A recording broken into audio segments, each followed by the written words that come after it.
Yo, what is going on, everybody? Welcome back to the RapChat podcast. Before we head into the podcast, if you're watching on YouTube, make sure to like, make sure to comment, and also subscribe. If you're listening on Apple Podcasts, Spotify, wherever else you get your podcasts, make sure to leave us a rating, and also please leave us a review. Do it. You can catch us on Instagram, TikTok, and Twitter. That's a lot of social medias. RapChat podcast, where we post new clips of the show every week. I like the ad libs. Yeah, I was gonna say like ad libs. Yeah. On Twitter, Social media. straight up. Yeah, so without further ado, I'm your host, Luke Dick. I'm Elias Eldridge. And I'm Sam Kenny. Back in the flesh, ladies and gentlemen. Yeah. Oh, wait. Yeah, we should give it up for Sam. Yeah. Thank you. Yeah. Let's go. It's exciting to have Sam back in the booth. Yeah. Man, guys, you have no Back idea. in the booth. You have no clue how Fire in the good. booth. You have no clue how good Sam smells. And just having him here, like, oh my god. Like, I like being in my... Oh my it's god. just like a rush. I'm like, thank you. Oh, wow. So Raptors against the Heat. He got new cologne over Christmas too, guys. Like, oh my god, you guys have to check this guy Oh out. man. Okay, so what is the schedule for today? We've got game recaps. So we're gonna very quickly recap the Bulls game because we got a bigger game to recap, and that's the Miami Heat game. Yeah. And then we are going to give our mid-season grades of the Toronto Raptors players. So we got all split up the Raptors players, and we're gonna give our grades to them individually. Report card. Report card. Raptors report card. How Yeah, they there we go. met our expectations and so far this season, and then we'll look to the future for a little bit. Yeah. Yeah. Let's do it. Okay, All so without any further ado, I think we discussed this just before we had on the podcast, but Elias has the Chicago game. So long story short, we lost to Chicago. Yeah. 111-105. Honestly, it was back and forth a bit, but Chicago had bigger runs, so they got to leads, and we just cut ourselves constantly. Shout out up. to what's his name? Javonte Green. No, Dosumu. Dosumu. What's his first name? Ayo. Ayo? Yeah, Ayo Dosumu. Shout out to Ayo Dosumu because he fucking was cooking us, man. He's real good. Yeah, he was very good, and I know that that's a player that they've kind of been trying to integrate into their system. Yeah. And he was a beast in college too for Illinois. So we just found ourselves playing catch up all game, and we got real close to the end there, but Vucevic iced the game in the fourth quarter with that three. And we got close. We got close. We did. Yeah, and just no Fred. Gary wasn't there at the end, and I think back to back too. Like there was a lot of things going against us. Yeah. and So the fact that we lost to 6 against Chicago Bulls team, who's doing very well. nothing to be ashamed about. Nope. Yeah, It's okay. and it's less about the loss and more about how we get the loss. You know what I mean? Like what we fought. Yeah, we fought, and like it's not like one thing I can't stand is like when L's are always L's, but some people will say that like a 30-point loss is the same as like a 5-point loss, and it's not. It's just not like or a 15-point loss or even a 10-point loss. Like it all matters like what you see out of the game and what is present within what you're watching. And like we say this all the time. Exactly, the context. We say this all the time. The Raptors don't suck. Like they don't. Yeah. Like they're a good team. So the fact that I think we can all sit here and say that we've had quite a few games this season against great teams that we've just kind of lost, just barely lost. But they're all fighting to the very end. And we can transition this into the very next game already. Finally, we actually finally won one of these close games against a good team. Because that's what we were saying. Nice. We were like, man, we can't lose to another top team in the No. East. No, we definitely got to not. win this one. No. If you guys, so basically, like, I think we can. The first 3 quarters of regulation, like important. The Raptors we won all 3 of those quarters. I thought we looked really good. Gary's shot making was really big in those 3 quarters. Scotty Barnes had a great second quarter. He had 3 threes in this game. Yeah, man. Shout out to Scotty, man. Every time- he every finished time- with what, 21 points? 22. 22 points. Every time Scotty hits a 3, I just get so excited. So excited. And dude, he went from taking like barely any threes to now shooting NBA threes with 100% confidence. Oh, yeah. Well, like when he pulls that, he remember that one who were we playing? It was like the Nets or something when he hit that corner 3. Oh, He step dribbled back, out to the yeah. corner. Yeah. No, that was no. That game also though, he got an offensive rebound, dribbled the ball to 3-point line, just shot a 3 over hard and made it. Yeah. Then he made that step back in the corner. Yeah, exactly. Like sometimes Scotty can surprise us, and his form looks great. I mean, there's a little hitch, and his hand isn't always consistent every time. But That'll come. That's gonna this summer. Yeah. This summer, dude. Like, I'm so excited for how Scotty's gonna progress, and become just an elite player. In his first 16 games, he only shot. Sorry, I just forgot the number. 5, 6, 8, 9, 10, 13 threes in the first 16 games of his career. Wow. And now he's taking almost 3 a game. Mm-hmm. Really? He's only hitting 30% of them. Like, right? He's not a shooter. But he's not a shooter. But the fact that he's taking them is like, I think I said this at the beginning of the year, is like, I don't care if Scotty he can take 100 threes and not make one. Like, I don't care. I do not care. Just take the threes. Get confident. Show the confidence in it.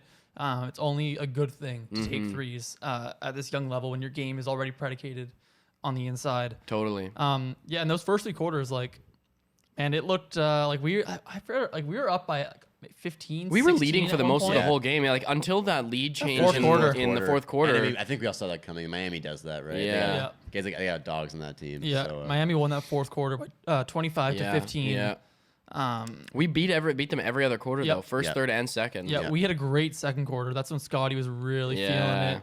Gary, I think, was hitting some shots. Gary had a great first 3. Well, he had a great game, but those first 3 quarters, his shot making was just really needed when the offense bogged down. Totally. So the fourth quarter is when things really pick up and get interesting.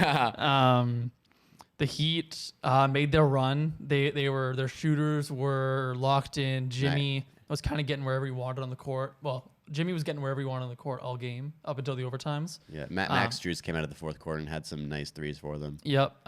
Hero hit 2 in the fourth. Tucker had a big one right in front of the bench with around a minute to go.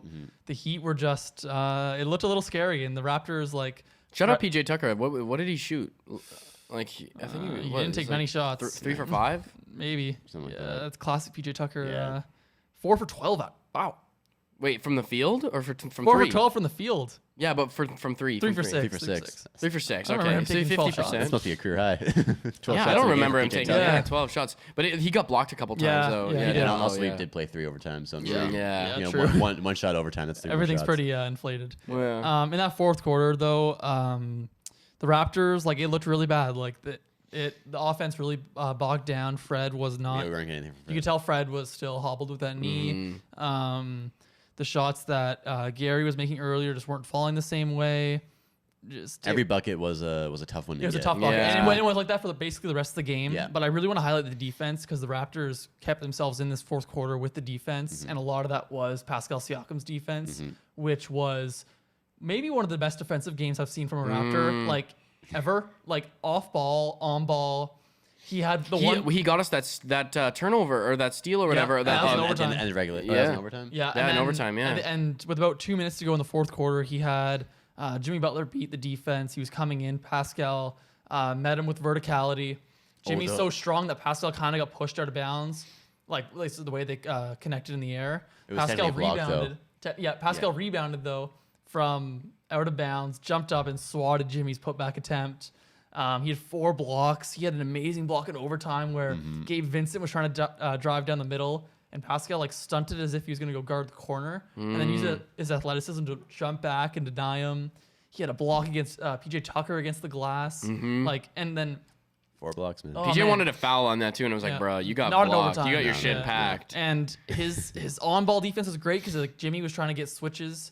And nothing's really gonna happen if you're switching from OG to Pascal. Yeah. That's two amazing for defenders. Two some of the best defenders, if not in top 5 defenders in the entire league. I'd say OG is top what? On-ball defender, I'd say he's top 5 on-ball defender. Totally. Perimeter defender, yeah. Well, and the thing is dude, he can guard the post. He can guard anywhere, man. He literally can. And I think that honestly, if there's one player I'd have to say that Miami had a difficult time with on defense was OG for sure. They did. He was locking up anyone he was guarding, especially Jimmy Butler. Especially in overtime on Jimmy Butler, yeah. And the Heat actually, because OG's defense on Butler was so suffocating, and Pascal's help on Butler was so suffocating in the overtimes. They had to go to Hero to do a lot of their Yeah. handling, and that didn't work out well for them. Because Well, wasn't it night. OG who was guarding Jimmy on the last shot in the in regulation. yeah, and then Jimmy missed the shot clock. yeah. Yeah, so that we got a He had a great possession on Bam in the overtimes all blend together. I know. And one of the overtimes. Literally three overtimes. Even the fourth quarter was blending with Yeah, me too. Like yeah. that was all one. It's big almost like thing. it's 2 games. The well, first 3 quarters. they were played an blending. extra quarter and a half of basketball. much, yeah. That's insane, dude. And OG had one where he switched on to Bam and just stole it right from him. Like Get the play-by-play up here. just that duo, that defensive duo of Pascal and OG. And Scotty had a great defensive game as well. He Yes, guarded yeah. Bam. Honestly, it was a- the all-around defense was great this game. Scotty was shaking a little bit, I think in the beginning of the game. Yeah. But as the game progressed, like he was locked up. He Yeah. was locked up. Yeah, man. That starting lineup. So triple overtime game. The starting lineup plays. Oh my Fred God. played the least amount of minutes, and he played 53. So- Pascal played 56 and a half. This is the first time in NBA history that a team has had 5 players play 50-plus minutes in the game. Okay, so just before we say anything about this too, this is a historic game for many reasons. First of all, first time in NBA history that 5 starting players all play more than what it was. What was 50. it? 50 minutes. First time 53 that the Raptors have played a triple overtime game since 2014, and it's the first time the Raptors have won a triple overtime game since 1998. Wow. Which is just incredible, man. Like that's historic all around the board. And honestly, we put it away by 4 points, man. Yeah. Like and it all has to come from just pure grit. It was that's what the I was gonna say. defense, right? Because offense isn't going to come easy in No. overtime. Hell no. It's going to come straight from the No, defense. everyone is so unbelievably tired. Like that what was the game? The wasn't the Charlotte game, the game before that we lost. Who did we play just before Charlotte? The Blazers game, we got killed. Oh, yeah. Yes, and see the one thing about that game is that when we were catching up in the fourth quarter, it was all transition offense. It was just Pascal running And the reason we running stopped down in the the first floor. quarter because we weren't getting a transition at all. Exactly. That's what we are. We're a transition team. But the thing was is that we were kind of lacking on defense in that fourth quarter against the Blazers, but it was because we were outpacing them, not necessarily because we were playing better defense on them. It was because every rebound we got, were just like run. Yeah. And then if we would have tried to do something like that in this game, they would have exploited the hell out of that because I mean, we would be in transition, but they're a great transition basketball team too. Like they would just inbound the ball, run it through us, catch us off guard on defense, and then we're screwed. So we had to actually play with control and poise and be able to, be able to score from our defense. Yeah, you know? every bucket in this overtime, like Fred had, if I count them. Before we jump to overtime, let's just give a quick shout out to Oh. Scotty Barnes making 2 free Oh, throws. in yes. 15 seconds left. Yes. Clutch, man. That was that's one more for a good measure. All right. That's a rookie playing a high stakes game in an away arena. That was probably the highest stakes game of the entire year, and probably Top of his team- entire basketball top team career. in the East in their arena, a rookie, and he made them both, man. He's He made those Miami fans go home with a frown on their face, man. They lost that game. He's a 73% free throw shooter. He made both, so big Yeah. shout out to Scotty. Yeah, Big shout out to Scotty. And he was 3 for 4 in the overtimes as well. Yeah. Wow. Shout out Scotty Barnes. really, man. really we good. really got something special, man. Yeah, if you want to get into overtime, first overtime, I don't think either team scored for the first 2 minutes or so. It was quite a long Yeah. time. You can look here. Please. Yeah, but like it was just a total like overtimes never are pretty, Pretty, yeah. Especially the third overtime. But even like the first overtime, Really, though. it was we had 1 field goal in the entire overtime, and it was a right? Fred VanVleet drive, and they had 2. Right. I Nice think drive, though. It was about 16 seconds left, I think, if I'm right. Yep. Not For much time Gary's left. free throws. Gary had to drive because everyone was so tired. It was basically whoever got the rebound, it was their turn on offense because all the guys were just trying to get away. They made some clutch free throws too. Yeah, man. and 16 it was, seconds left, tied the game. It was a little of an unorthodox drive, but he had a nice crossover on Bam, got to the paint, drew the foul. First free throw nailed it. Second free throw spun around the rim Oh, man. for like a good second and a half. I forgot about that. So much happened. This Yeah, game. and then forgot about then We were dropped in. constantly we were having emotional roller coasters last night. Yeah, we were last all night. watching together. We're all and- like standing up, then sitting down, then standing up, and we're just like yelling at the TV. Yep. It's like 12 p.m. or 12 a.m. or whatever. trying to scream because we're in like a communal like building. a bar in an apartment. Yeah. And then the Heat actually have a chance to win it, and they try to run a play for Jimmy on the right side, a little pick and roll ISO play, and OG totally blows it up, forces the steal. Pascal saves it from going out of bounds. He actually had a couple of these saves. Raptors call a timeout with about 2.9 left on the clock, or 2.7. 2 seconds. 2 seconds left on the clock. They run some sort of play. It gets blown up, but they try to throw it to OG sort of for like a lob. semi-lob post up. And then, it gets blown up. OG's running away to the 3-point line, fading away, and just hits front rim. I thought that was going. that was Dude, that it one. was very close to going in. When was the tip in that he missed? The second overtime. Okay. Second overtime. All It's or third maybe. I forget. Second over. It was second overtime. Second overtime. This was pretty in the first.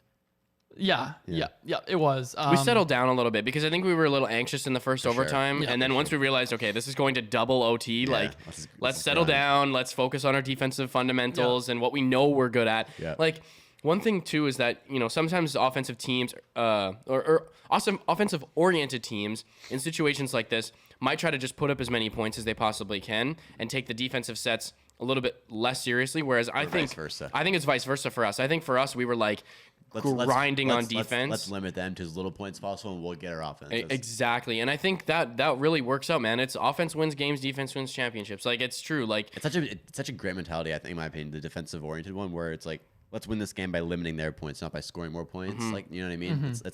Let's make them score less points than right, us. because with offense, like offense requires strategy. It doesn't necessarily mean you have to be sprinting the entire time on offense. Whereas on defense, I mean, of course, there's defensive schemes, but in terms of the same type of, you can't apply the same type of strategy that is used to apply to offense to defense. It doesn't work that way. You can anybody can be a great defender. Just it depends on how much you want to defend. Exactly. So that's all it takes, really, right? So right, and defense is inherently reactionary. Like you're always reacting to what's going on. Like of course you have a defensive set, but you're reacting to what's going on in the offensive end, and that's what gives the offenses an advantage. But the advantage that you can get on defense is everyone buys in and you're grinding every single possession. That way, you get the ball, now you can chill out. Now you can bring it to the offensive side of the floor, take, whatever it is, 5 seconds to get it across the line, slow things down and see if you can run a set. You know what I mean? See if you can run something, run a play, get somebody open like Gary for a three.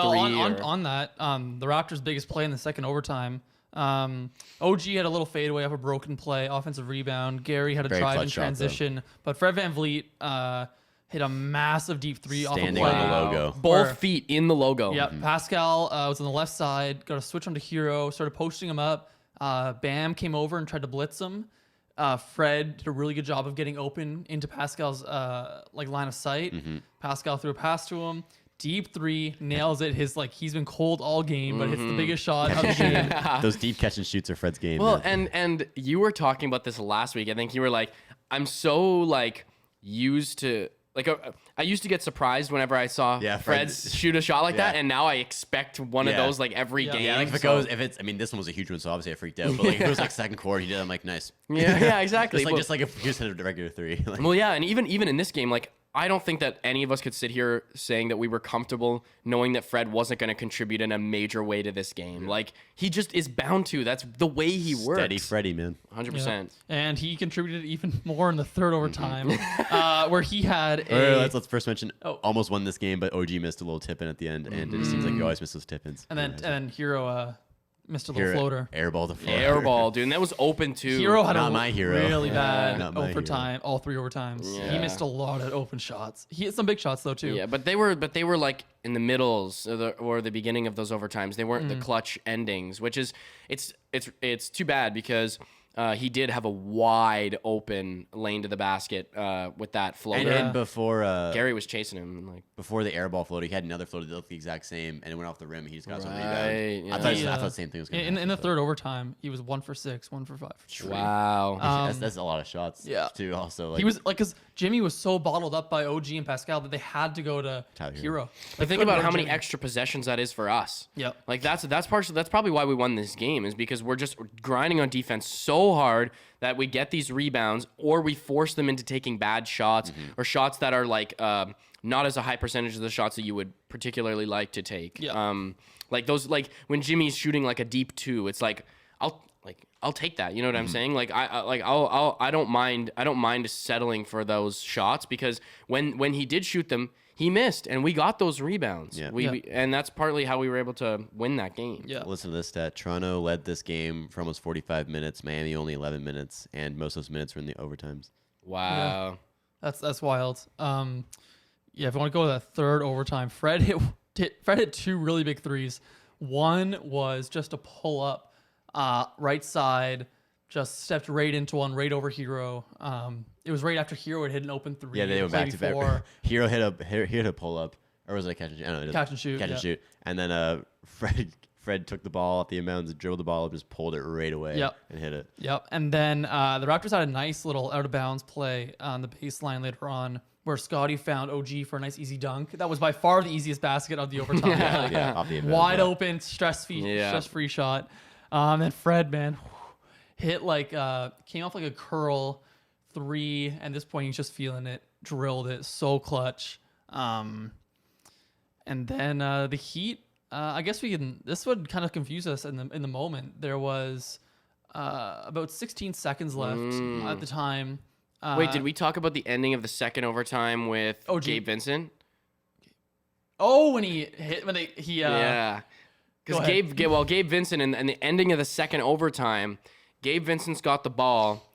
He's on a fast break up to half court, and he launches a half court shot. And it goes in. It banks off the backboard, and the crowd starts just going wild. And Spoelstra's waving his hands like this. Timeout right before. Exactly, and they just called a timeout. So if happened. Go ahead. This happened once with the Raptors. Drozen. We were playing. Yeah, Drozen. We were playing against Charlotte, and Casey called a timeout right before Drozen hit like a half court shot to win the game. Wow.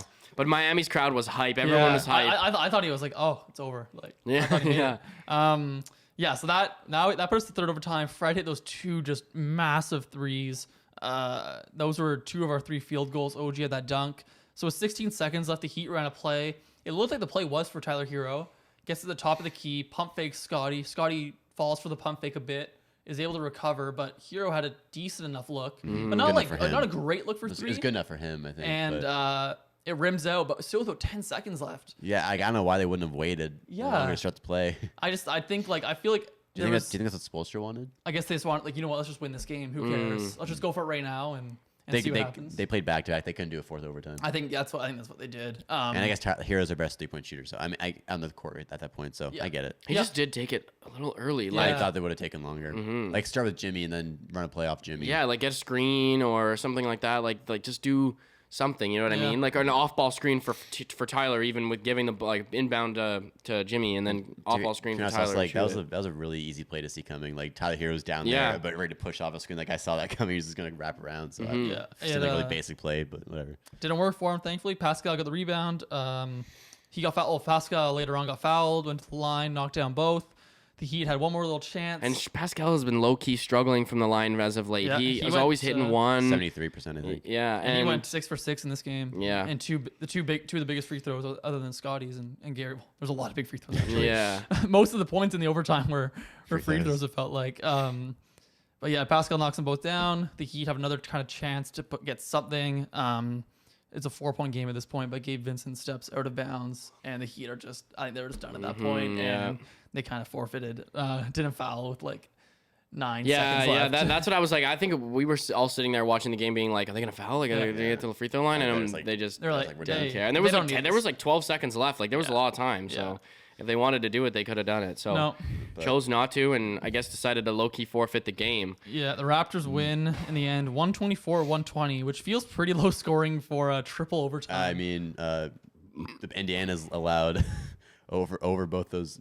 And they allowed 154. One 32 in regulation past 2 games. So yeah, these are just the defense in the fourth quarter and the overtimes was just so locked in on both sides. And the offense just it was tough shots. Big Jimmy had some big shots. Gabe Vincent had some big threes. And then on our side, right, Fred had the big threes. OG had that fadeaway. A lot of free throws. Gary had a couple nice drives. Stat lines are kind of inflated from this one. Yeah. But Pascal, 21, 13, 6, 4, and 4. Scotty, 22, 9, and 3. OG, 20, 14, 6, and 3. Gary Trent, 33 and 5 steals, and then Fred VanVleet, 19 and 8, with a lot of those points coming in the overtime. 11, I think, over the course of the overtimes. Yeah. And then the bench. So Precious plays 15 minutes, Chris plays 12, and Delano plays below 9. And that's it. And the fact that those guys, like, they looked so tired for the last, like, all 3 overtimes, they looked pretty exhausted. Oh, yeah. And the fact that they were able to battle through it and execute. Especially when we've been playing Pascal and OG. And Fred's been Fred, hurt. If you didn't think it could get worse than like 40 minutes a game, like Yeah, play an hour. play an hour. Yeah. Our It just goes to professional show, sports. man. I guess Like the best team in the East. that was a 3 hour, 15-minute basketball game that we watched last night. Yeah, Like that was a playoff energy game too. Though. totally. And it does say something impressive about our team when we can run our main 5 guys over 40 minutes a game and they'll still finish this game. Like, we basically got the Heat to quit. Like, that's pretty much how we won this game. We just got them to stop trying. Like they sent Hero for that game-winning 3 because they were like, we can't tie this game, or we can't play another one. Well, and that's the thing is, like, they could have easily gotten a 2 because the Raptors weren't going to help off. They were going to allow the 2. Yeah, we're gonna let Jimmy get inside or whatever. Totally, and it just, I feel like like you really got to commend the Raptors on this win because, Miami's on the second night of a back-to-back. Okay, yeah, but We're basically always play back. Yeah, back we're 'cause basically we play 40 minutes a game. Exactly. So to have the endurance, to play that long and hard, like our defense was so tight, man, so solid all the way through all 3 overtimes, man. That is like, I don't really know any other teams in the NBA that come to mind when to think of a performance and winning a game in that way. You know, strictly from having solid defensive possessions and then basically just scoring off of just regular rebounds. And just taking our time. It was impressive. Yeah, man, great. That's probably the best win of the year. Most entertaining win in the year. Yeah. At least, right? Great team you won against. And we just lost to them. Yeah, and it's just, that's a really, you guys are going to be tired today, I bet. And like I mentioned earlier, we kept losing to these top teams in the East. We kept getting real close. We ended up losing. So that's a big one for us. Yep. That's a really good, like, statement win. And it puts us we're back here. above 500. Yeah. Who do we play on Monday? Charlotte or Atlanta? It's either one of those teams. We're playing all these 'cause teams we're playing the over and same over teams again. over I and think it's Atlanta. Yeah. It's gonna be tough. I wouldn't be surprised if we lose this next game coming up. I can see Fred sitting it out. I hope he limping. I hope he sits it out. Yeah, because Atlanta's, they're both playing back-to-back whoever we play. Atlanta's playing a back-to-back though. But it's like a half back-to-back playing in the afternoon. well, actually, I hope maybe if Like afternoon back-to-back though. I really hope we can play our bench though this game. We hope so. We say that every time. We'll have to, man. Yeah, We'll we have to to. only because we're gonna be forced into it. That's Well, what. Will Nick Nurse? Yeah. Will he? Depends on. I thought on- if you told me today that if I didn't watch the game, we played 3 overtimes, I would have guessed the bench would have played a lot more. So Yeah. Yeah. Nick Nurse isn't one to. But then again, it's savage, like bro. we're playing the number 1 seed. Like, you know, it's important in those games that you get those reps in for the guys that are our main guys. But for a team like Atlanta, like what is their they've been playing well recently. I think we'll They're we'll almost have the to play same record as us at this point. I think. Okay. We'll have to play the bench though, man. Yeah, You we have have to. to. I'd like to see Delano getting some solid minutes. I think that he has a lot to offer, again, especially against like a mid-tier seed. Honestly, put Malachi against Trey Young because both guys can't guard, but so One- Malachi can take advantage of his bad defense. you know? Can he? Maybe. I No. saw Malachi against the Bulls it's- struggle. it's- Malachi struggled to get around Matt Thomas. Okay, against the Bulls. it's his best. That's actually It fast. was a little bit sad to watch. It Actually. is. He couldn't take Matt Thomas off the table. I'm sorry, Malachi. So I'm sorry. That was unneeded. No, it was facts, though. Malachi didn't even play and caught a But stray. even like Malachi, I'd if you like want to come, see- if you want to come on the podcast, man, you're Yeah. welcome here. But I really would like to see more minutes from Delano, potentially Malachi, Utah, J.C. Penney. Champagny, and Precious. I'd like to see more minutes from Precious. I didn't like. Of course, he didn't get as many minutes in this last Miami game, but I think Utah will play because he matches up pretty well because Atlanta's got a bunch of wingers, right? So Yeah. I think we'll match up pretty well. Even okay, you can see Steve play this game a little bit, to be honest. No. All right, bud. No. He better not. Please, I want to win. if he touches the court, I'm turning the game off. I want to win, please. Please, I want Yeah. to. I really want to win. But that's the thing is I wouldn't be surprised. I guess it depends on all of the circumstances, but I wouldn't necessarily be surprised if we do lose this game just because, yeah, dude, we went to triple overtime. Yeah. I don't even know how many triple overtimes games have been played this season at all. I think it's probably the first one. Or was there one more? There was a LA I thought was in one against Sacramento earlier. Yeah, I think that was the only one. That was the only one. Yeah, it really only happens once or twice a year. Yeah, man, it happens when two. Well, I don't know. I guess the Lakers and the Kings both kind of suck, but like, I guess it happens also when two teams evenly matched up teams. That's such an insult to the Lakers.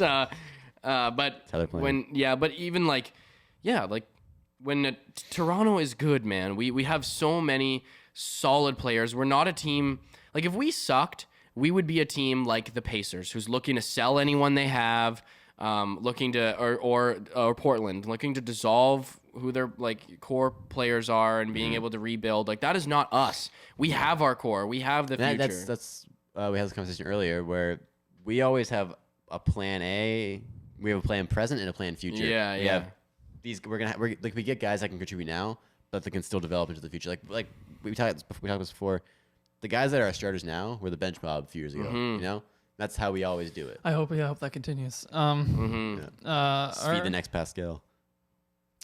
Okay, so do you guys want to get into our next segment here? Or? Yeah, for All sure. right, so we're doing our Raptors midseason report cards. So basically, for every individual player. Yeah, so we all have 4 or 5 players, and we're just giving them a grade, kind of relative to expectations, just on how they performed up to this point so far. So I think You guys have both. I only have one starter, so let me go third because then we'll get all the starters out of the way. Should I go and first we'll because I have 5? Yeah, you go first, and then we'll go So you then me. this makes sense. This is a good guy to start with. All right, so I've got Fred VanVleet. Anyone who's listening to this podcast, not much to be said about Fred. Most likely an all-star this year, averaging about 22 and 7. Man. If Andrew Wiggins is an all-star. I have high hopes for Fred, but I don't know if it's realistic. All NBA level defense, as always. He's improved so much in my eyes as like an on-ball player. I didn't think he could play make like he has this year. He's shooting 39% from 3 on 10 attempts a game. He's up to 60. Better than Curry right now, is that not? Yep. He's up to 66% at the rim, which is a 13% increase from last year. So I gave him an A grade for the year. I could have gone A+, but I just feel like A+ needs to be like perfect. A+, I had the same mindset going into this. Yeah, so I went A for Fred. He's been anything you could expect and more. He's the reason why we're even hovering around 500 up to this point. When that team was without Pascal and without OG for stretches, he has been just terrific. And we saw it last night with those super clutch shots. He's so clutch. So yeah, I don't think you guys much have probably an argument. No, for that man, one. definitely. I was gonna not. say a C. Yeah, Fred's kind of mid. He can shoot 45% from 3. Yeah. Dude, if you're shooting under 43%, I know his blocks per game are down this year, man. Like, his shit packing percentage is really low. No, yeah, dude. Fred's an all-star in my eyes. He should be an all-star in the coach's eyes, and we'll find and in out. the eyes of the NBA, man. We'll find out on Thursday if it. Oh yeah, he will. If he gets snubbed, I better hear fucking Charles Barkley talk about that shit, man. Oh yeah, and I was gonna say, I've only seen the 3-point contest. I would love to Yeah. see Fred in the 3-point contest. I think if he's an all-star, I think he'll go. Why not? What if he You're just already goes there. in and just breaks the record? Low-key. If Curry Just like so unexpected. I don't think Curry's doing it this year. I doubt I it. think it's into a Clay, maybe. end on top. Yeah, that'd be All right, fine. well- I think I can see him doing that. That'd be so fun. Yep. Is Clay an all-star? No. Yeah. No, he won't be. He only played like 6 games so far. You can still be in the 3-point contest though and not be an all-star. Yeah. Yeah. No. Yeah. Good Fred job. That was VanVleet, A grade. Yeah, good definitely. job, Fred. Yeah. Good job, Fred. So are we going to next. me? So I had Pascal. All right, who? I had who the fuck is this? I had Pascal Siakam as my first person on my report card. Yeah, I don't know. Like we said about the A thing, I actually did give him an A+, but like it's an A+, right? I mean, because obviously, like, because to say it, I feel like an A+ is sort of warranted because if no one's gonna be an A+, then there might as well not be an A+. You know what I mean? That's your A+ line. Like, Exactly. Pascal's up here, Svee's an F. He's down here. 100%. Yeah. So much Svee slander. I'm sorry, Svee. Yeah. Well, play better. Yeah, play better. But yeah, like I did give Pascal an A+ just because I was calibrating my Yep. grading system just a bit differently because, if no one's gonna be an A+, then what's the fucking point of having it fair. on the thing? So anyways, Fair enough. because Pascal, we were very uncertain about Pascal at the start this year, and now he's developed himself into pretty much a second All-Star candidate on our roster. Like, sure. like I'm not gonna say like he should be an All-Star, just logistically speaking. Yeah. But he's playing All-Star level. We'll say. Oh, absolutely, absolutely. it'd be tough to- Superstar, like Yeah, he's on both ends. He's absolutely elite. Yeah. for sure. So yeah, aside from a bit of a confusing start, it's almost impossible not to give Pascal an A or an A+ grade. He's outperforming his best years that he's played. He was an All-Star starter, and he's playing better than that year. 100%, yeah, and he's overcome a lot of doubt, man. Like there are a lot Big of people, like especially through the bubble season, because we haven't seen Pascal be elite since the bubble season and before that when he was having an All-Star year. So it was so hard to gauge this year whether like how that affected him mentally, what kind of place he was And at. the surgery too on the shoulder. Yeah. Oh, yeah. And it did take him a little Yeah. while to conform to. Because one thing we were scared about when we first talked about Pascal at the beginning of the year was that he was trying again to be that our superstar guy, right? That main guy, which Trying too hard to be that. 100%. And now, because he's never played with this team yet, I don't know. Only Fred and OG, he's hardly played with Gary. Hardly. And Fred and OG were the only two guys that he's really played real minutes with. Exactly. And I think he is understanding like, oh, I don't have to take 8 threes a game. You know what I mean? I'm not like playing with Stanley Johnson yeah, anymore. yeah, like I can give the ball to Gary and he can hit a 3 for me. Yeah. Like this is great. Fred's doing good. I'll give it to him more. Yeah. I think Yeah, Fred too. Yeah. absolutely. my biggest thing about Pascal this year is his maturity. Yeah, man. You can see his leadership too, but just more how he's okay in his mind. Like last year, he put so much pressure on himself to be the Yeah. guy because that's what he thought he had to do. But this year, he's like, I don't have to do that. Yeah. I can just be myself and let everybody else be themselves, and Nick Nurse will take care of it from there. Like You know what I last mean? night, he had 21 points, 3 overtime games. Meh. But I think he was the best player for the Raptors last Yeah, night. Just 'cause totally. And it's He scored 2 totally. points. He didn't have a field goal in the overtimes, and I No. think he might have been our best player in the overtimes. Yeah, Maybe just because his impact is outworldly. It's so man. funny how Gary Trent Jr. can score 33 points, but Pascal has more of an impact in Yeah. the game. Oh, dude, no. Like, It's just the defense and the playmaking. It's yeah. just But and- how many rebounds? 13 rebounds. 13 boards, 13 boards. And how many assists? 6 Six, assists. and then assists. 4 steals and 4 blocks. Wow. And dude, like just so much can be said about Pascal's play this year, Yeah. and it's really making me happy because yeah, like man. the start of the it's year, what like, we needed, man. It's the relief that we like, wanted. if you guys have been watching for a while, you know at the start of the year I was not with Pascal, man. No. I was seeing the same things from last year, and I was tired of it. That's I know, why. and I was open to that perspective as Yeah, well. Like I think but- I mean, Sam has always been a Pascal guy, but I flip flopped a little yeah, bit. and even Sam and I had an agreement about trading Pascal Yeah, at one point, yeah. and now he totally U-turned, man. Total. And he's just playing within himself. He's taking advantage of what he's good at. He's not going crazy, but he's not good at, right? And like Yeah. the shooting is a big one. Yeah. Where His recognition is just his unbelievable. His 3-point attempts are cut in half this season, and he's hitting them at a better clip. yeah, So Yeah. absolutely. big shout out to Pascal. Passing has been unreal. Defense has just been Unreal. locked down. Shooting also credible. I love how he's getting back into that mid-range game. I love Pascal's mid-range game and his sort of mid-post game. I think where he thrives is in the mid-post. Oh, yeah. And like how many like little turnaround jumpers did we see last night? We're just like it's cash.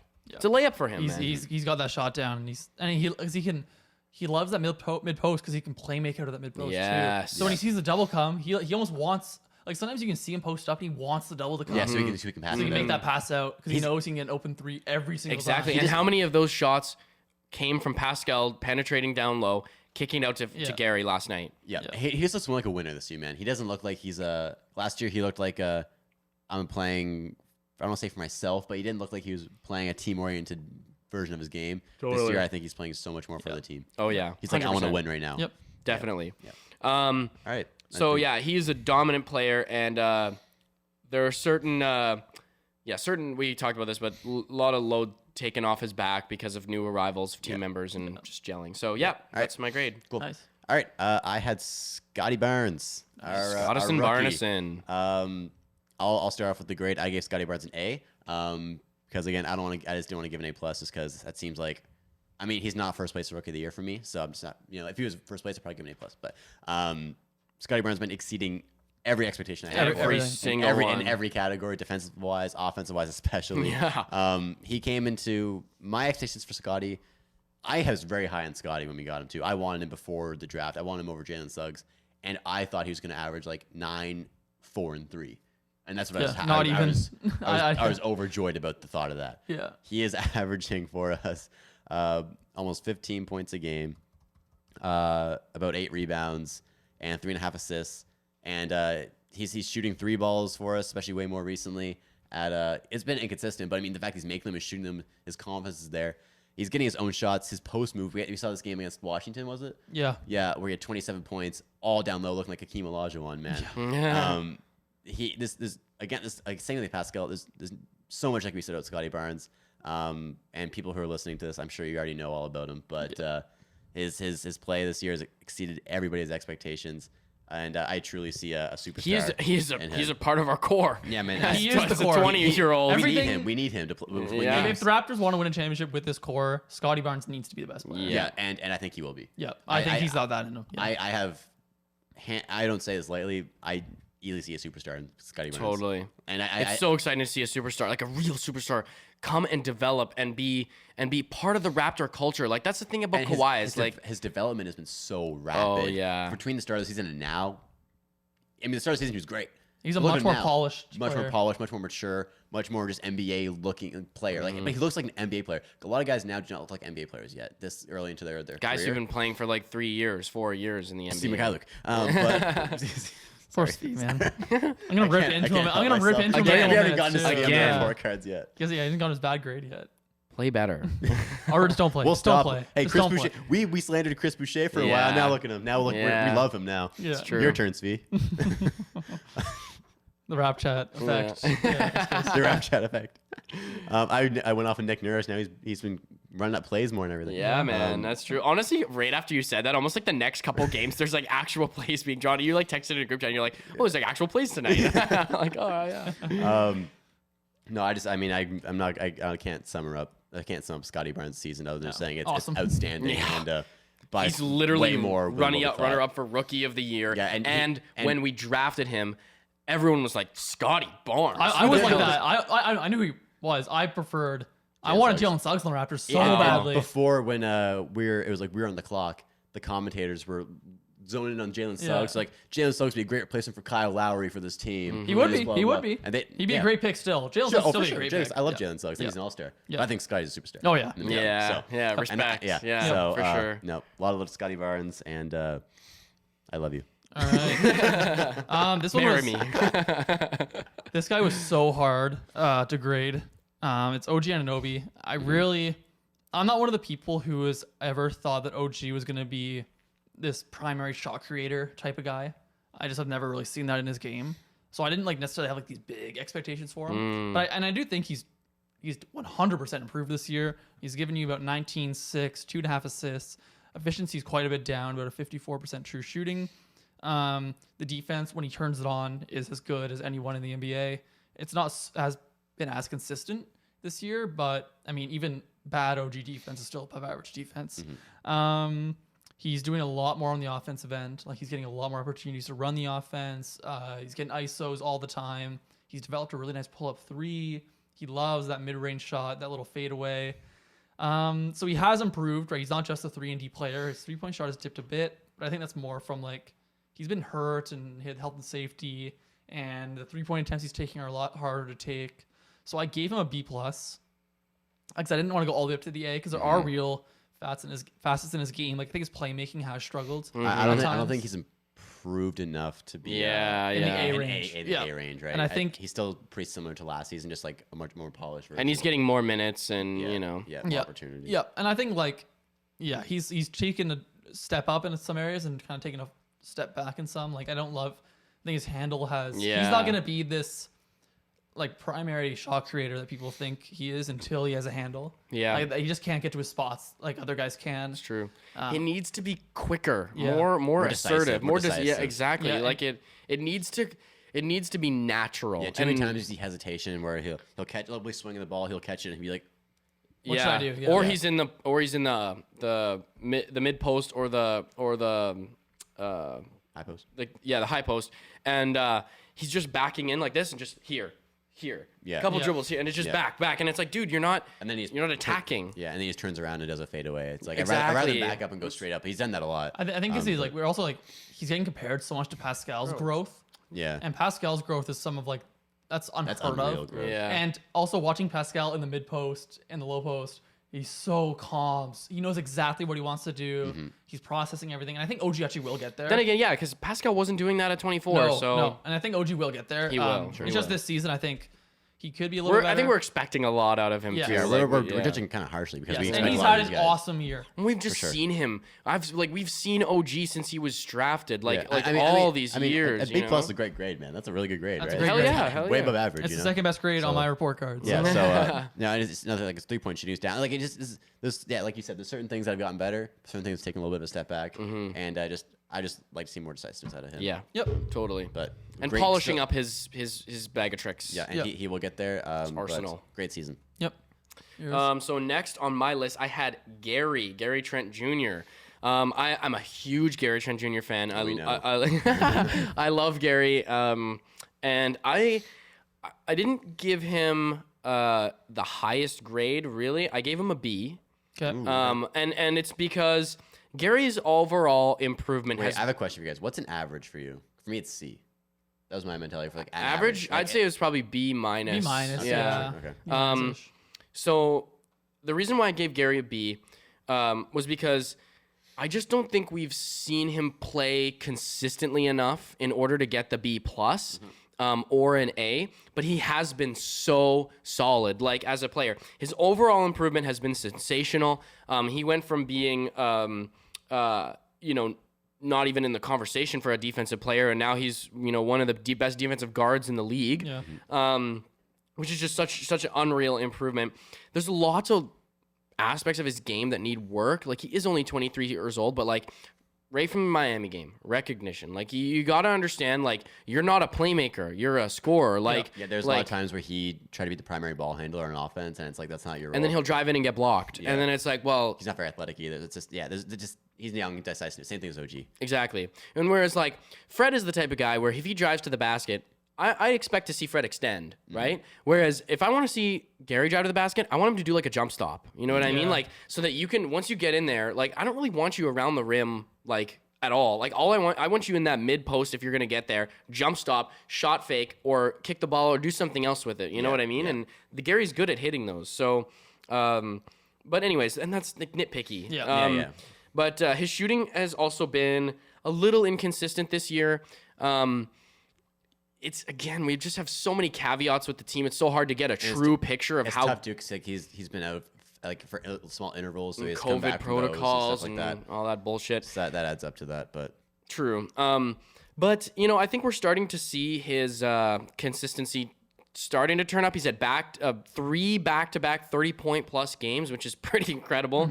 And one of them was against Miami, which is great. I think we really started once he heated up in the fourth quarter of that Portland game. That's really when he kind of started to develop a little bit more and into being some consistent. And I think a big part of that, and one of the reasons why I was borderline thinking about giving him a B plus, was because his confidence. His confidence is I don't care if he becomes a superstar. He's got superstar level confidence. Yeah. Like he's ready to take that shot, and you can see it. He's already, when he gets the ball, he has attack moves. He's got an idea. He's ready to go. He wants to score. He wants to be there, and he wants to show everybody, yeah, I'm a fucking good basketball player. Like, yeah, you better fucking guard me. You know what I mean? Like, Yeah. and that attitude, I think, is what elevates players. If you have that cutthroat attitude, that where you really don't care who's guarding you, like I'm gonna something- shoot this 3 in your fucking face. and You know what I same mean? defensively, he wants the defensive matchups. He wants to dream bubbles. Yeah, he's like, I want you to go. Yeah. Oh, yeah, like I want to guard you. Exactly. Yeah. I think it's the same way offense and defense. I think he doesn't It is. really care who's loves guarding he him. loves a challenge. Yeah, And he does. He takes him on full on. Yeah. Totally. My- And he makes little mistakes. Yeah. Gary doesn't really often make mistakes. It's not very often where we're like, Like Gary. yeah. Yeah. Like it doesn't really come up about. Maybe I might change my grade to a B plus. Yeah, but yeah. I've loved Gary's year. My only two things for him is that he can't control how athletic he is. So I don't think he'll ever be a guy who's going to get to the rim and finish with the basket. No. I would like to see like OG, him, like he doesn't really have much of a handle at this point. Like it's a pretty loose handle, and I think that will only help him get to his spots because when he gets to the spots, he can hit them and help him create a little bit more his shot separation. creation just alone this year and those little dribble moves he uses to do that has already improved. Yep. A And lot. then the off-ball defense, we saw the on-ball defense take a massive leap over the summer, and I think the off-ball, like it's harder to develop off-ball defense, but I think he showed that he can develop that other facet of his game. Yeah, because he can get into passing lanes really well. Yeah, so I think it's just recognition right on cutters and stuff like that. But that's little stuff. Yeah, as far as like expectations go, like if I was giving him a grade, like I'd probably give him B plus, A minus also, just because I expect him to be a defensive liability this season, and he's so far from that. So yeah, I remember you telling us that this year. So that's the only thing I got from him. Yeah, I have just a couple last points.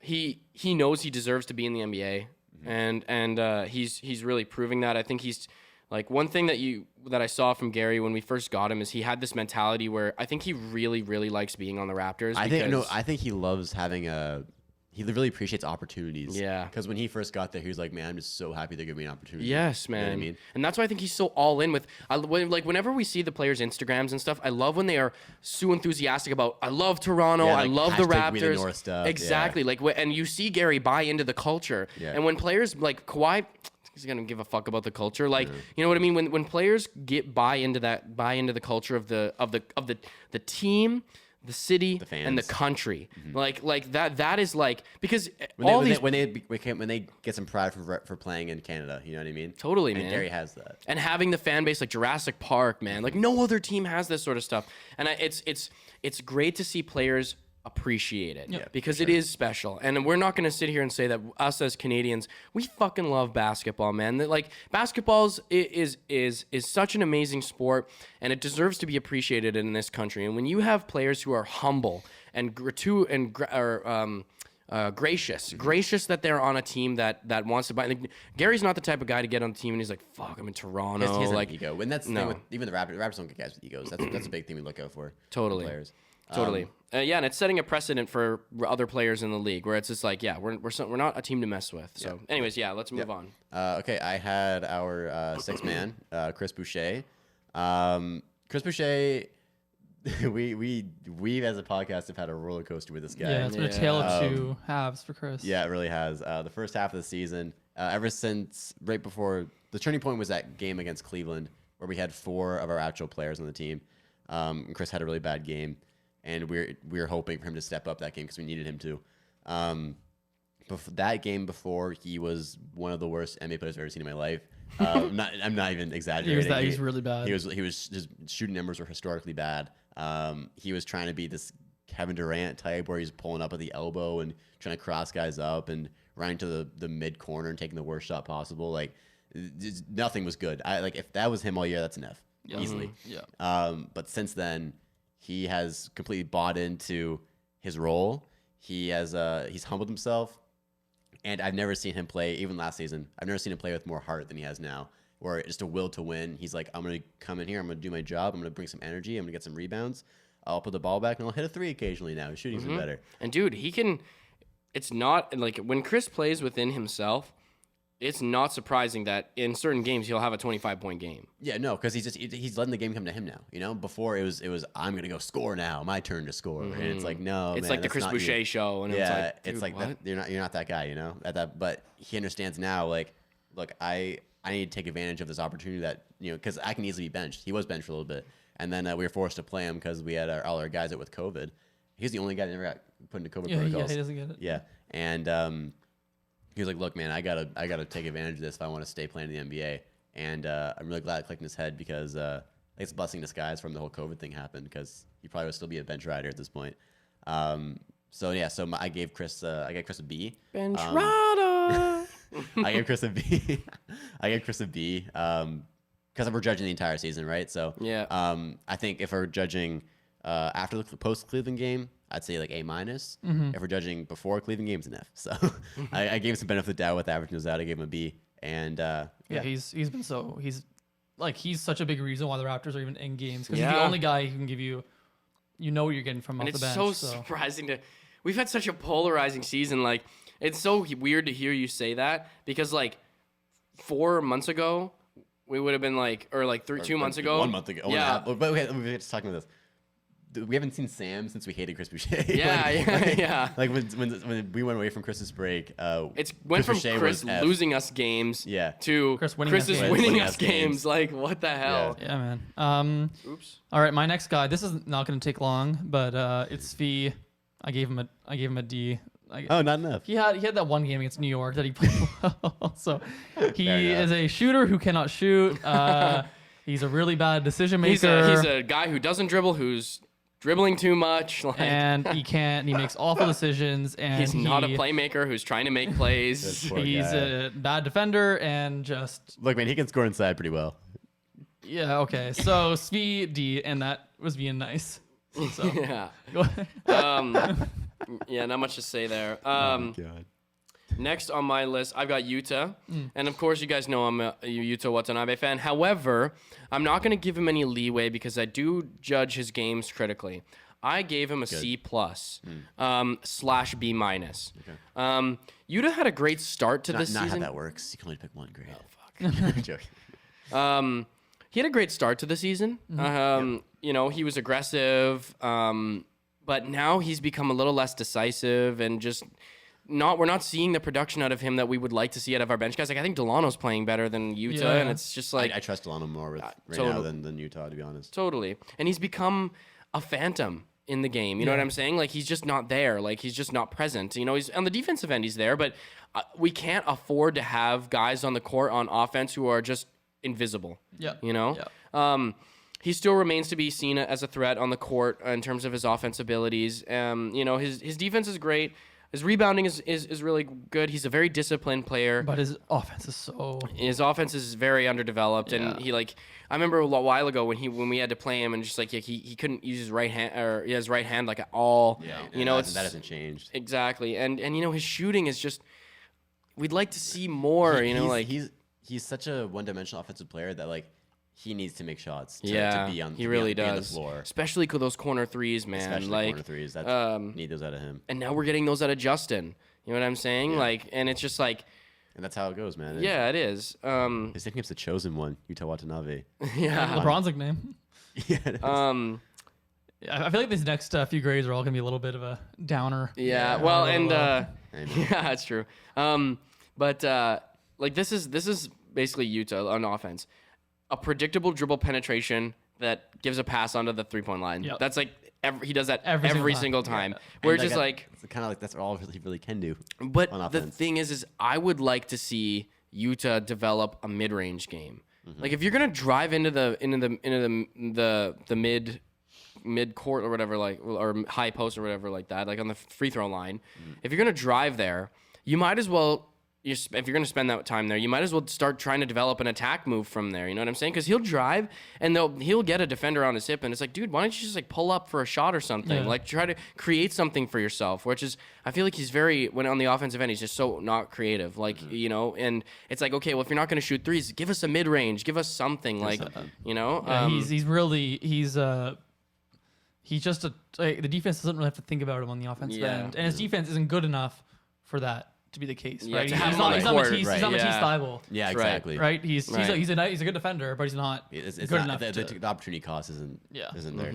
I agree. Yeah. Okay. What's All right. next? I had Precious Achua. Oh, nice. That's a tough one. Yeah, it is a tough one. I changed it a couple times actually over the past hour. I landed on a C with Precious. Okay. Maybe Maybe a C plus. For me, C was kind of like the average. That's kind of where I thought of it. Because he again with just like Chris, man, so polarizing this season. Precious. There's times where I'm like, man, Precious is the guy, and there's other times where I'm like, man, Precious cannot play basketball. So here's my reasoning. I'll start with the positives. Defense has fully exceeded my expectations. elite. And all It's year, elite. it's been consistent all year. Yeah, he's a very high IQ defender. His switching off like pick and rolls is outstanding. Can defend pretty much any position. Yeah, him and Pascal are a great 1-2 punch on defense down there. And he's strong enough to handle the bigger guys too, right? Especially for his age, it's huge because he'll only get bigger. So yeah, I mean that's the defense. Just a great paint protector too. Like he's a presence in the paint on defense. But let's get to the offense. The offense is not been good at all this year. So big things that stand out for Precious for me is his hands are worse than the NBA. They're so bad. You can't catch a basketball to save his life. And like we've seen this over and over. Like, there's times where Fred will give him an easy lob and he'll just like fumble it out. There's an inside pass. Even and yesterday just goes against- between his legs or something. Yeah. Yesterday against Miami, he had an easy fast break. He just had to pick the ball up and he was fumbling it for a little bit. Yeah. And then there was actually one play 2 weeks ago or something. It was like a Shaxton full play where he had an easy fast break. He just couldn't pick the ball up and he just ended up running out of bounds. Yeah. And it's just man, like these are easy things that They actually made it on Shaxton to Yeah, full. yeah. These are just things that it's fundamental basketball that have to be fixed. And that and his finishing around the rim. So bad. Sometimes you're like, wow, Precious is really coordinated. And other times you're like, Wow, he's really geez, yeah, uncoordinated. he's extremely uncoordinated. And that's the stuff that'll come in time. Like, he's only a second-year player, right? Yeah. So I'm not too crazy upset about it. But it's just right now. But if we don't make a that's what it playoff is. run and it's because of him, off the team. I like trying to find the right. That's a joke, everybody. He's shooting 57% of the rim Okay, that's as a what I'm big trying to man. find. Yeah, that's For context, Fred shoots 66%. yeah, and he is what 5'6" or something. I don't know. so Up to actually. So Precious, so that's where I'm with. That's where I'm at with Precious. And just his decision making has not been good a lot of times. It's been better recently, but there'll be times where he'll get an offensive rebound, dribble to the corner, and try and go ISO, wave Pascal Siakam away, and just things like that where I think it gets into his head too much. Yeah. A little too ambitious at times. His defense has been outstanding. So Sometimes it see just Precious. flabbergasts me when players will do that, like Wave off a Super wave League off All-Star player. like dude, he's literally been to and won an NBA championship. He was a huge part of it. Exactly, like he was the key piece aside from Kawhi. Yeah. Like bruh, and you Precious, you haven't done much yet. yeah, So it's just like you need to humble start yourself. putting respect. Yeah, respect on yourself. people's names, bro. Yeah. All right. I've got Justice Champagny up. JC Penny. Another guy, not a big sample size to grade on, but I gave him a B. Real quick, let's mention we're not grading Goran Dragic, Isaac Bonga, Yeah. or David Johnson. Just Yeah, because there's nothing to grade. Nothing to grade. Yeah, Justin, I gave him a B.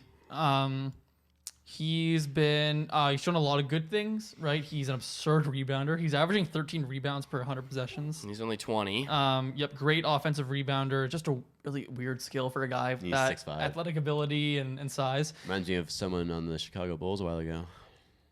Just a bit. Dennis Michael Jordan. Rodman. Dennis Rodman. He's taking some strides as a core and 3-point shooter. For especially- the amount of minutes that he's gotten, his improvement has been notable. He's still on a 2-way contract. Like my expectation for him was nothing. Yeah, no, he's really giving you and What he's kind of deal? Two-year deal would you sign him to? 2-way. He's on a 2-way right now. No, but what would you sign him to? Oh, yeah. Oh, for 2 sure. years. Yeah, 2 I year. want to keep him. Why not? plays solid defense. He tries really hard on that end. He's got a really good just awareness for space and got cutters. And that shows on the offensive end as well.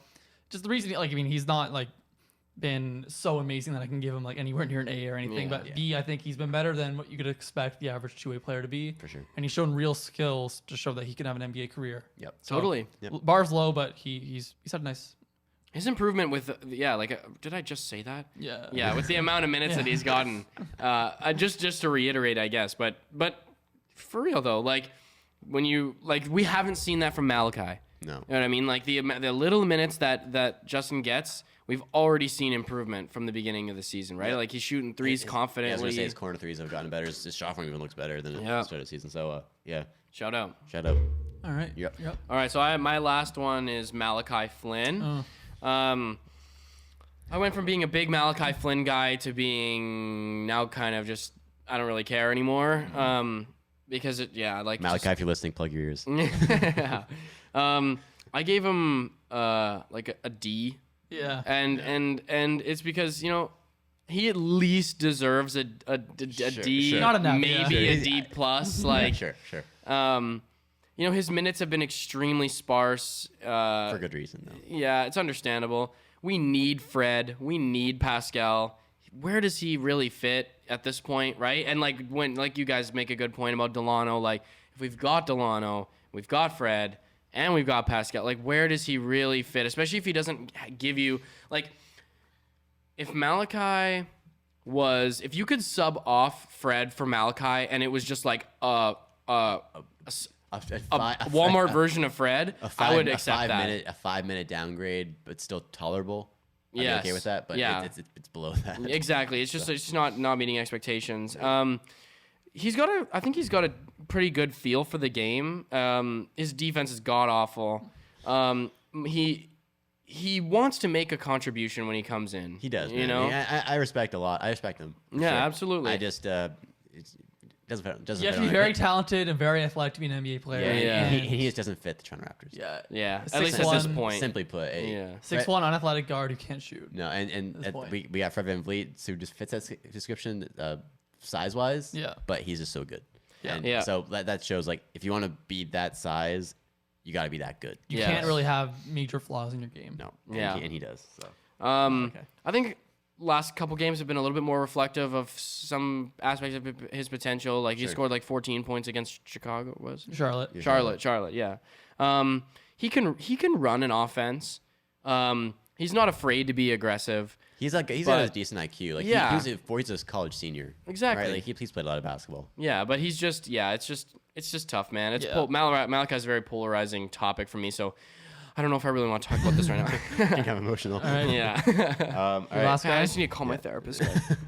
Okay, my last guy, I had Kem Birch. Oh, Another Kevin hard one. Birchington. Another hard Mr. one. Birch Tree. Was a very hard one. Again, I switched him a little bit too. Because start of the season, we were loving Kem Birch, Yep. man. He was a big part of the team. Yep. His rebounding, it was great. His steadiness was great. That short pick and roll he had with Fred was automatic. Yep. Then he got injured, and since then, the games he's played, he just did not look good. COVID protocols. Yeah, and he just didn't look like he was really helping the team at all. No. No, I mean, there's not really a ton to say about Kem Birch at this point. I think he's probably going to get traded, realistically. And if not, he probably won't last much past this season. I give him B minus, just because he was good for before the injury. I've definitely liked him. But as of right now, he's probably not much rotation player. So No. All right, my last one is Delano Banton. Really shown some really great flashes. I gave him a C plus. I personally am just not as high on Delano. I think he'll be an NBA player, but like a career NBA player. Yeah. But I just don't. He's shown like some real flashes though in the open court. He's a really smart decision maker. He's got a great handle for his height, very smooth handle. He's really fast for his height, not super explosive, but he's fast. And you really don't see guys that size with that kind of handle. And he's got legit passing ability, at least in transition he does. his transition game is outstanding. The reason he's a C plus is just because he is like he's hit a couple threes lately, but on the half court offense, he's really not giving you anything. You can't bank on what's Delano going to give me tonight in the half court. For lack of better words, he can sometimes be a sixth defender. He can in a be. half court offense. He just really doesn't offer much spacing at all. Like even if he does hit the occasional corner three, the defenses aren't like bending to guard him. Yeah. Defensively though, he tries really hard. He's good at getting like into passing lanes. I think he's got a really bright future. Just it's a half court offense is a really big part of the game. Yeah. So I just but he's been like way better. Yeah, like the strides that he's made, even since the summer league. Like during summer league, I remember listening this summer. Honestly, he didn't look that great in summer league when I watched. Yeah, he didn't. He looked really shaky. That's what I'm saying. Yeah. Like, it's funny. I feel like I've known you guys in the summer, but I didn't even know you guys in the summertime. But because we were all like, it's so funny to think we were all like doing our own Raptors little research and listening to Raptors podcasts. Like I've been listening to Will Lou whatever. For ever since I was in high school, probably the tail end of when I was in high school, I kind of started listening to stuff, and it's like we were listening to the same thing without even noticing. That's kind of just crazy. But anyways, like I just remember, watching some of the summer league games, hearing Will Lou talk about it, and Delano was like nothing special. You know what I mean? We didn't really get any crazy performances out of him. Remember like, the first game against the Knicks, he had like 5 turnovers. And I was like, that's a G leaguer right there. And we totally thought, or at least I thought, that he was going to be in the G League this entire year. And now, like, he'll just go to play a random G League game and score 30 points. Yeah. Like, that's very impressive. And his half court game looks good in G League games too. yeah, and It does, but it's just a different level. Exactly, but I think the potential's there. yeah, the potential's absolutely there because he is young. He has the He's skills to 22 do it. years old. Like, look at. And if you look at the guys he's surrounded with, as if Delano doesn't see Gary become a complete non-existent defender to one of the best in the league and be like, damn, I could do this too. You know what I'm saying? Like, it is not far out of the realm of possibility to believe that players get better. Yeah, and I think a lot of these guys, like, basically to paraphrase what you just said, they lead by example. And I think that helps these young guys out a lot. Sorry, where they're guys, stretching out my leg. I will say one thing with Delano though. I think it hurts him a bit the way the team's constructed, just for his individual skill set. Just I think if he was on a team with a bunch of shooters and stuff, and he would look much better in the half court. Yeah. But in this half court, like we saw last night, he was cutting into Scotty Barnes post ups and stuff, and it's just Right, like yeah. If he was the Spurs backup point guard playing with like Devin Vassell off the bench and stuff like that, with shooters like that, like he would look a lot different, I think, right? Yeah. And you don't if he's playing with Scotty and Pascal, you want the ball in Pascal and Scotty's hands, not Delano's hands. And if the ball's not in Delano's hands, what's he doing?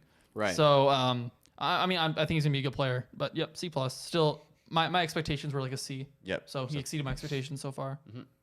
All right. All right, that wraps it up. Really? Yeah. That's everything. That's Okay. everything. Wow. Okay. Also, let's do looking ahead. Looking Yeah, ahead we already now. kind of looked ahead to the Yeah. Yeah. We So got the Monday Hawks game tomorrow. Hawks. Yeah, we look to head out. I mean, it'll be a tight game. Atlanta's been better recently. We'll have some interesting matchups. If Fred plays, that matchup with Trae Young will be really interesting to see. And I think Pascal's had some really good games against Atlanta in the past. So see if he can have a pop-off game.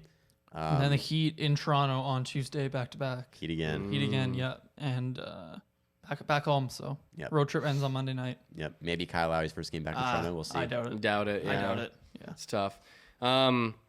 But yeah, okay. I guess if that's the end of the show, that's the end of the show. right. That's it. All right. So before we head out of here, if you're watching on YouTube, make sure to like, make sure to comment, also to subscribe. Hit the notification bell. Yeah, if you're listening on Apple Podcasts, Spotify, wherever else you get your podcast, make sure to leave us a rating and also leave us a review. You can find us on Instagram, TikTok, and Twitter at RapChat Podcast, where we post new clips of the show every single week. Every week. I'm your host, Luke Dick, I'm Elias Eldridge.